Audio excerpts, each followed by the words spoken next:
There are hundreds of examples of people who want to get out of data centers and leverage cloud, which is essentially a lift and shift.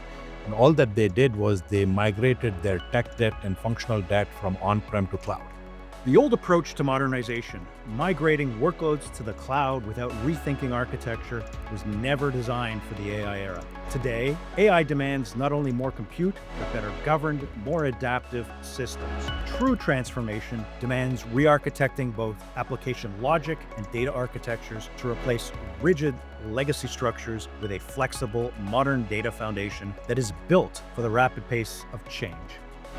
Welcome to VentureBeat in Conversation. I'm Sean Michael Kerner, and I am joined today by Vinod Bagal, MongoDB's Senior Vice President of Modernization and Transformation. Welcome, Vinod. It's great to see you. Thanks, Sean. Good seeing you. 5 years ago, modernization was always digital transformation. Today, it's something else with AI, and it's changed the game. What's the fundamental difference in your perspective between, the modernization that I used to write about and enterprises worried about 5 years ago and the real modernization that's happening today? Yeah, no, that's a great question. Over the years, people have tried all different kinds of modernization, right? The famous 6 Rs, as people tend to refer to it, as part of doing application rationalization. You can rehost, replatform, refactor, rebuild, retire, or decide to just retain and not do anything with it.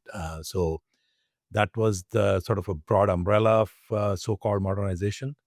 And what has changed now compared to the previous modernizations is the advent of AI and the power that it has shown. And so, doing modernization by just simply rehosting or replatforming to reduce some of the tech debt, not all the tech debt, doesn't really allow these mission critical systems of the enterprises to be AI ready. So that's what is making the modernization to be interesting, and also uh, driving it towards a specific type of modernization, not any one of those 6 things that I called out. And enable the applications to be AI ready is to be either you refactor the legacy application or actually rebuild it, which is another version of trying to make it more AI ready. And then just to dig into that for a second, when you look at how AI workloads behave and what they need, what assumptions about architecture and data management and how these things need to be deployed are now very different that requires different approaches from IT leaders? First and foremost, what AI requires for the applications to support is both structured and unstructured data, right? Because the world is not neatly arranged in rows and columns, which is how most of the legacy applications are sitting on the relational databases and so on and so forth. And then on top of it, the applications and the underlying database need to be able to process the metadata, the embeddings, the operational data, the vectors, and the search capability dynamically, re-ranking the vectors and so on and so forth. There's a whole set of new ways in which the data needs to be managed and accessed and manipulated in the new AI world. Absolutely, yeah. Being locked into columns, tables, and rows is is a jail almost in comparison to that document data type and schemas and the like. But what are some of the technical characteristics that make a system really prepared for AI workload patterns, the types of things that organizations need to do to modernize to be ready for modern AI workloads? The legacy applications which were built decades ago, some of them are been in production for 20, 30, 40 years old, and there are even older ones in currently in operations as well, is making sure that the application is architected in a manner that leverages the more modern architecture concepts, the microservices, API-driven applications, or even modular monoliths. And that's sort of a hybrid between getting all the way to microservices versus being a single monolithic applications. Plus the fact that the underlying then database needs to support that. One of the big modernization efforts that needs to happen is essentially being able to support for all the various data types that I just mentioned, right? Being able to support the embeddings and the operational data, your structured and unstructured data, the vector data, be able to search vectors and dynamically re-rank the vectors. And that's a whole gamut of things that we need to be able to do. So underlying data infrastructure needs to provide that, and the application itself needs to be re-architected. And then talking about re-architecting, once upon a time people would have done a lift and shift. Let's get a little specific. And can you walk us through a real example of where you've seen, an older style modernization approach, lift and shift, become a liability as a company is really trying to implement real AI capabilities for this modern era and modern workloads? There are hundreds of examples of people who embarked on this broad so-called modernization where they managed to as simple as we want to get out of our data centers and reduce our data center footprint and leverage cloud, which is essentially a lift and shift. And all that they did was they migrated their tech debt and functional debt from on-prem to cloud. But at the same time, it really didn't prepare them to make use of the AI, because they essentially transferred the the shortcomings of the application from one location to another location. So there are literally hundreds of examples over the last decade and a half where people have modernized it, only to find out that they still need to do a lot more to truly avail the benefits of AI. I know you sit as part of a customer advisory board. You talk to direct customers of MongoDB all the time. What separates success stories from the noise? What are some of these things that can generate real measurable impact from your perspective?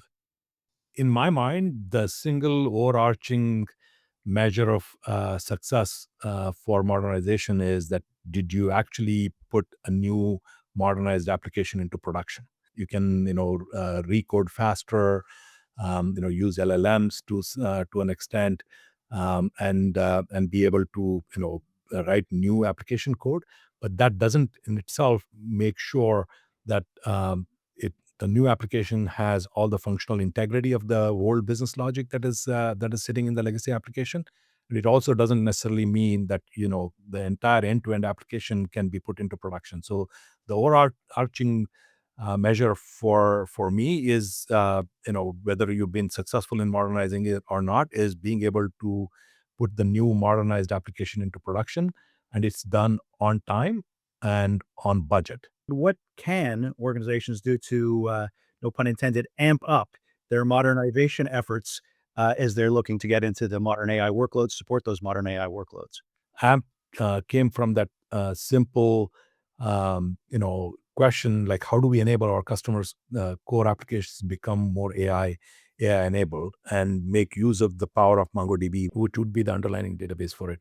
So to be able to do that, we built the practice AMP, which essentially makes use of the Gen AI tools for modernizing the code and refactoring the code, migrating the all the business logic that is stored in SQLs and PL SQLs and various forms of SQL into a Java code so that it becomes developer friendly, moving from a relational rows and columns structure of the data to a document schema.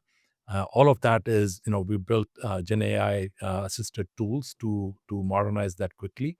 But what we found is that the tools by themselves, as I mentioned, don't help you to truly put a mission critical system into production. So you actually need to be able to scale. You need a structured approach for it. So that then we developed what we call the application transformation framework, or the technique for using these tools. How do you go about using those tools to do that, all the way from the discovery and analysis of the legacy application to deployment of the modernized code. So everything in between. So we built the technique associated with it. And the last thing we quickly realized is this does require a trained, skilled engineers to be able to execute these modernization programs. So AMP essentially is made up of three T's. It's the tools, it's the technique, and it's the talent that we bring to bear to help our customers modernize their legacy applications. That's really insightful. I talk to database vendors and data platform vendors every day. And more often than not, without naming names, I hear far too many vendors and people will tell me, "Hey, I'm supporting Vector as a data space. I'm AI ready." But that's not enough, right? To do true modernization, there is more. Yeah, absolutely. And each one of these tools by themselves help you to improve your productivity. To be actually stitch it all together, that's the core tenet of making sure that our technique takes into account that the modernized application performs as good, better than the legacy application, and it is AI ready because now it operates on a MongoDB database. For the CIO, CTO, the IT decision maker who's sitting in their own budget meeting and trying to make a business case that they need to engage in a real modernization effort, and perhaps it'll save time and money over the next couple of years. What sort of return on investment ROI argument do you have to make to them to explain to them the real value of modernization, and to make that investment now for the long term value and business opportunity of the enterprise? As you rightly called out, the IT leadership often struggles to figure out justification for the spend on these legacy modernizations. Historically, these modernization programs have run multi-year and have cost tens of thousands of dollars, and often didn't really live up to the promise of what was expected to come on the other end. One of the main goal and objectives of AMP is to reduce the barrier for modernization, and the barrier is in the form of speed and cost. How do we reduce the cost of modernization, and how do we increase the speed? And the examples that we are seeing now is anywhere from 200 to 400% speed in our modernization. So when we reduce that, they can actually see the light at the end of the tunnel of when the new application would be ready. So that is the value proposition that the IT leadership can take to their internal discussions around the ROI, like how fast we can do it. The second value is not only in terms of the cost and speed, but also having enabled the application to be AI ready. So all the opportunity cost you would lose if your application is not AI ready. All the new functions and features and optimizations and efficiencies you can drive in your company, that is something that will only become available once you actually modernize. And first step is reduce the barrier for modernization, and second is give them greater opportunity to make use of the newer capabilities that are available. Fantastic. Great insights, Vinod. For IT professionals watching this conversation today, what's clear to me is that the modernization decisions you make today and over the next 12 to 24 months are really going to determine your capacity for innovation for some time to come. So be sure to choose wisely. Thanks again, everyone, for joining us. Thanks, Shah. For more stories about the AI revolution, please subscribe to our newsletter and check out our other VentureBeat and conversation videos at VentureBeat.com.